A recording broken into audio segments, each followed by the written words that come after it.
In 637 or 638 CE, the Muslim Caliph Umar ibn al-Khattab took over Jerusalem after the surrender of Patriarch Sophronius. This conquest by the Rashidun Caliphate marked the beginning of 451 years of Muslim rule in the city. Here is a list of some key Muslim rulers or governors of Jerusalem.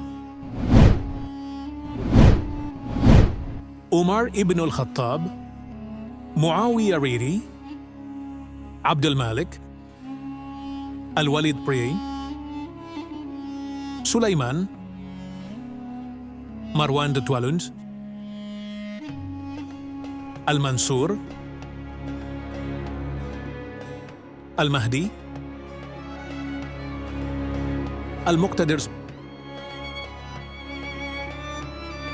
Ahmad ibn Tulun. Irshidid governors: Al-Hakim bi Amr Allah, Ali al-Zahir,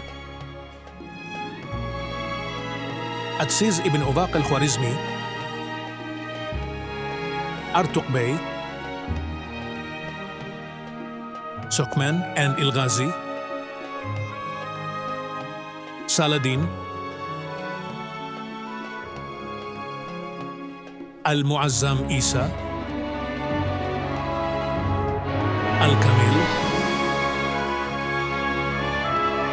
Al-Nasir Daoud, Baybars,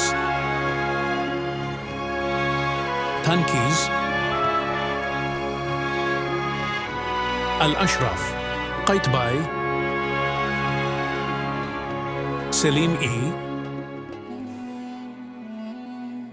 Suleiman the Magnificent, Mehmed Pasha Kurd Bayram,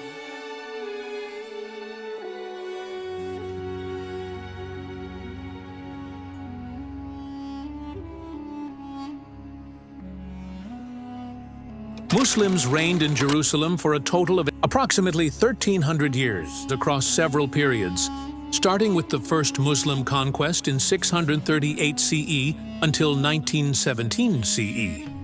There were periods where Jerusalem was under non-Muslim rule, most notably the Crusader rule from 1099 to 1187 CE, and the British Mandate and Israeli control in the 20th century.